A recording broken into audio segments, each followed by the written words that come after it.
اعوذ باللہ من الشیطان الرجیم بسم اللہ الرحمن الرحیم قل أئنكم لتكفرون بالذي خلق الأرض في يومين وتجعلون له أندادا ذلك رب العالمين وجعل فيها رواسي من فوقها وبارك فيها وقدر فيها أقواتها في 4 أيام سواء للسائلين صدق اللہ علیہ. اچھا، انداد نت کی جمع ہے. انداد نت کہتے ہیں کسی کے ساتھ شریک، کسی کے ساتھ صحیح ہونا، کسی کے ساتھ شراکت کرنا. یہ بتوں کے لیے لفظ بولا جاتا ہے جو اللہ کے ساتھ انسان شریک ٹھہراتا ہے. انداد نت کی جمع انداد ہے. رواسی پہاڑ، اللہ تعالیٰ نے پہاڑوں کے لیے رواسی کہا ہے. اقوات قوت کی جمع ہے. اس آیت کی اس لفظ کی وجہ سے اس سورت کا نام سورۃ الاقوات ہے. میں نے آپ کو بتایا تھا اقوات قوت کی جمع ہے، قوت کی جمع نہیں ہے، قوت کی جمع نہیں، قوت کی. قوت کہتے ہیں خوراک کو، غذا کو، انسان کی معیشت کی جو چیزیں ہیں یہ اقوات کہلاتی ہیں. قوت الگ چیز ہے، قوت الگ چیز ہے، فرق تھوڑا سا ہے. قوت واو پر ساکن ہے اور معنی خوراک، انسان جو کھاتا ہے کھانے کی چیز. اور قوت طاقت کو کہتے ہیں، حکومت کو کہتے ہیں. سائلین سائل کی جمع ہے. سائل کہتے ہیں کسی کے بارے میں پوچھنے والا، سوال کرنے والا. اللہ تعالیٰ کی ان آیات کے کیا ترجمہ ہے؟ فرمایا قل اینکم، نبی جی کہہ دیجئے، قل کا معنی کہہ دیجئے، اینکم لتکفرون بالذی، کیا تم اس کے ساتھ کفر کرتے ہو جس نے زمین کو 2 دن میں پیدا کیا. 2 دن میں زمین کو پیدا کیا. وَتَجْعَلُونَ لَهُ أَنْدَادًا، تم اس کے ساتھ شریک کرتے ہو. ذَلِكَ رَبُّ الْعَالَمِينَ، جو جہانوں کا رب ہے. وَجَعَلَ فِيهَا رَوَاسِيَ مِنْ فَوْقِهَا، اور اس اللہ نے زمین کے اوپر پہاڑوں کو رکھا. وَبَارَكَ فِيهَا، اور زمین میں اللہ نے برکت دی. وَقَدَّرَ فِيهَا أَقْوَاتَهَا فِي 4 أَيَّامٍ، اور زمین کے اوپر خوراک کی چیزوں کو رکھا 4 دنوں میں. سواء للسائلین، اور یہ ہر مانگنے والے کے لیے برابر ہے کہ وہ زمین کی ان خوراک سے استفادہ کرے. زمین کے ان چیزوں سے استفادہ کرنا ہر مانگنے والے سائل کے لیے برابر ہے. کسی کی تخصیص نہیں ہے، کسی کی تخصیص نہیں ہے. 2 باتیں ہیں. پہلی آیت میں تو اللہ تعالیٰ نے بطور توحید کی دلیل کے لیے انسانوں کو یہ بتانے کے لیے کہ کائنات کا خالق بھی میں ہوں، اس کائنات کا اصل حقیقی مالک اور بادشاہ بھی میں ہوں، اس کائنات پر اصل حاکم اور حکم بھی میرا چلتا ہے.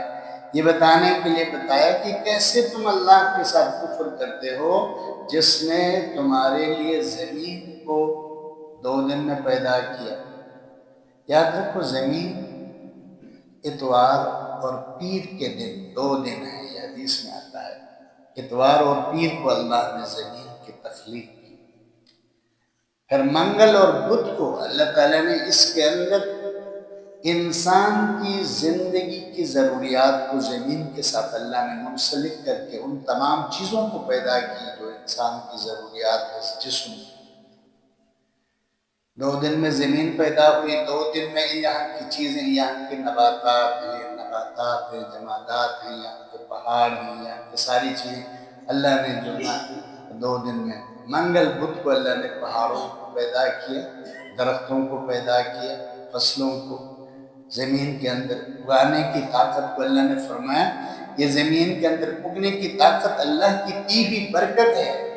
یہ انسان کے رزق بھی اس کے ساتھ وابستہ ہے، حیوانات کا بھی، کیڑے مکوڑوں کا بھی، درندوں کا بھی، چرندوں کا، پرندوں کا۔ اللہ تعالیٰ نے اس کو ایسے بنایا ہے۔ اللہ تعالیٰ نے اس کے لیے لفظ استعمال کیا، برکت کو میں نے اس میں رکھی۔ تو زمین ٹوٹلی 4 دن میں اللہ نے پیدا کیا، اور اس کے اندر ساری چیزیں انسان کی ضروریات کو رکھنے کے بعد کل آ جائے گا پھر جمعرات اور جمعے کو اللہ تعالیٰ نے آسمانوں کو پیدا کیا۔ جمعرات جمعے کو اللہ تعالیٰ نے آسمانوں کو پیدا کی۔ اور عجیب پکی بات ہے، جب انسان پہلے عمارت بناتا ہے بعد میں چھت اللہ ڈالتا ہے۔ یہ عقل کو جو ہے نا، عقل اس کو تسلیم کرتی ہے۔ پہلے اللہ نے زمین بچھائی اور اس کے اوپر جو ہے نا چھت کی ضرورت، تو پھر اللہ تعالیٰ نے آسمان کو بطور چھت کے اس کی تخلیق کی، اور پھر اس میں جیسے یہ لائٹیں لگی ہیں آپ کے لیے، اللہ نے چاند سورج ستاروں کا انتظام کیا۔ ایک تھوڑی سی سوچنے سے نا یہ چیزوں کی گتھیاں آپس میں جو ہے نا ملتی چلی جاتی ہیں، اور اللہ تعالیٰ کا ایک خوبصورت نظام نظر آتا ہے۔ تو اللہ تعالیٰ نے فرمایا تم کیسے اللہ کے ساتھ شریک کرتے ہو، جس نے 2 دن میں زمین کو پیدا کیا، اور جن بتوں کو تم پوجا کرتے ہو اللہ کے ساتھ شریک کرتے ہو، وہ کر سکتے ہیں یہ؟ وہ نہیں کر سکتے، پکی بات ہے۔ پھر کھانے پینے کی چیزیں جو زمین سے وابستہ ہیں اتنے ان کو پیدا کر سکتے ہیں، اور اسی طرح جو نا پہاڑوں کا، اسی طرح آسمان کا اتنا بڑا نظام اس اللہ نے چلایا۔ لیکن یہ سارا نظام انسان کی پیدائش سے پہلے تھا۔ انسان کو لانے سے پہلے اللہ تعالیٰ نے ان کو بنایا، اور بعد میں اللہ تعالیٰ نے اس شہزادہ انسان کو لانا تھا اپنا خلیفہ بنا کے۔ اس کے آنے سے پہلے پورے انتظامات اللہ نے کیا۔ اسی لیے میں نے جمعے کو کہا تھا سارا انتظام آپ کے لیے ہے، اور آپ کس کے لیے؟ صرف اللہ کے لیے، ہم اللہ کے لیے۔ اگر یہ بات ہمیں سمجھ آئے، ہماری نسل کو سمجھ آئے، دور تک دیر تک انشاءاللہ ہم مسلمان رہیں گے۔ یہ بات سمجھ میں نہیں آ رہی لوگوں کی، انسان جو نا اپنے آپ کو دنیا کے اندر ایسا مست کر کے رکھ لیا ہے کہ ایسے لگتے ہیں جیسے وہ دنیا کے لیے پیدا ہوا، اور ضرورت کو انسان نے مقصد بنایا، مقصد کو انسان نے ضرورت بنائی۔ یہی تو جو نا ہلاکت و بربادی ہے۔ تو اللہ تعالیٰ نے یہاں ان 2 آیات میں اپنی تخلیق کو، زمین آسمان کی پیدائش کو، بطور دلیل کی اس کی کہ بھائی میں کائنات کا رب بھی ہوں، میں کائنات کا معبود ہوں، اس کو میں نے۔ آخر میں اللہ نے فرمایا سواء للسائلین، یہ ٹھیک ہے ہر مانگنے والے کے لیے، میرے اس نظام کے اندر ہر مخلوق کے لیے آسانی ہے۔ پرندہ بھی اپنے خوراک اس زمین سے لے لیتا ہے، زمین اس کو کچھ نہیں کہتی ہے، جانور بھی اسی سے لے لیتے ہیں، انسان بھی اسی سے، جنات بھی اسی سے۔ ہر مخلوق اپنے رزق کو، اپنے کھانے پینے کی چیزوں کو یہاں سے لے لیتے ہیں، اور زمین کو یہ آرڈر ہے کہ تم ان کے ساتھ نرمی کرنا، کسی کے ساتھ سختی نہ کریں۔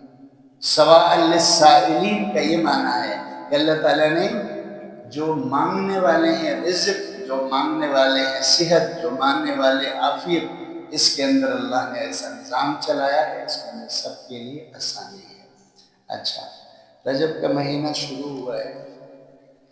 اچھا، رجب ان مہینوں میں سے دوسرا مہینہ ہے جن کو اللہ نے حرام مہینے کہتے ہیں قرآن میں۔ حرمت والے مہینے محرم، رجب، ذی قعدہ، ذی الحجہ، 12 مہینوں میں یہ 4 مہینے انتہائی محترم ہیں، انتہائی معزز ہے۔ لیکن عام حضرات کے ذہن میں اردو والا حرام ہے۔ آپ کہتے ہیں کہ شاید محرم اس لیے حرام ہے کہ اس کے آنے کے بعد جو ہے شادی بیاہ سارے حرام ہو جائے، ایسا نہیں ہے اس کا معنی۔ ٹوٹلی یہی لفظ رجب کے لیے آیا ہے۔ رجب محترم حرام مہینہ ہے، یعنی محترم مہینہ ہے۔ اور ذی قعدہ، ذی الحجہ، آخری 2 اسلامی مہینے 11، 12، وہ بھی محترم اور حرام مہینے ہیں۔ حرام مہینہ بمعنی حرام عزت ہے، حرام کہتے ہیں عزت کو، حرمت عزت کو کہتے ہیں، احترام کو کہتے ہیں۔ لہٰذا عزت والے ان 4 مہینوں کا مقصد کیا ہے؟ اللہ یہ بتانا چاہتے ہیں کہ بھئی ان 4 مہینوں میں تمہارا نیک عمل دوسرے مہینوں سے زیادہ مجھے پسند ہے۔ ان 4 مہینوں میں کوئی نافرمانی ہو جائے اس کی سزا دوسروں سے زیادہ ہے۔ تو رجب کی جب آتی ہی حضور صلی اللہ علیہ وسلم یہ دعا کہ اللہ بارک لنا فی رجب و شعبان وبلغنا رمضان، اے اللہ ہمارے رجب کے مہینے میں ہمیں برکت عطا فرما، ہمیں شعبان میں بھی برکت دے دے اور ہمیں رمضان تک پہنچا دے تاکہ ہم رمضان کے روزے رکھیں۔ تو حضور صلی اللہ علیہ وسلم رجب کے آتے ہی یہ دعا پڑھا کرتے تھے، یہ صحیح حدیث سے ثابت ہے، اللہم بارک لنا فی رجب و شعبان۔ اور یہ رجب جو نا حرمت والے مہینے، حرام مہینے، محترم مہینے، معزز مہینوں میں سے ہے، لہذا اس میں ہماری پوری کوشش یہ ہو کہ ہم اللہ کی نافرمانی سے اپنے آپ کو بچا کر رکھیں۔ جب رجب میں انسان اپنے آپ کو گناہوں سے بچا کر رکھے گا تو پکی بات ہے آہستہ آہستہ اس کے اندر سے گناہ کی نفرت اور گناہ سے بچاؤ کی ایک طاقت پیدا ہو جائے گی، اور اس کے بعد جو نا دوسرے مہینوں میں وہ اللہ کی نافرمانی سے خود بخود بچے گا۔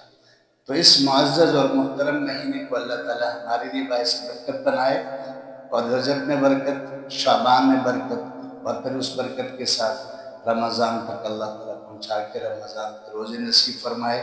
سبحانک اللہم و بحمدک نشہد ان لا الہ الا انت نستغفرک و نتوب الیک۔ ربنا آتنا فی الدنیا حسنہ وفی الآخرۃ حسنہ وقنا عذاب النار۔ اللہم بارک لنا فی رجب و شعبان وبلغنا الرمضان یا ارحم الراحمین، وصلی اللہ تعالی علیہ وسلم۔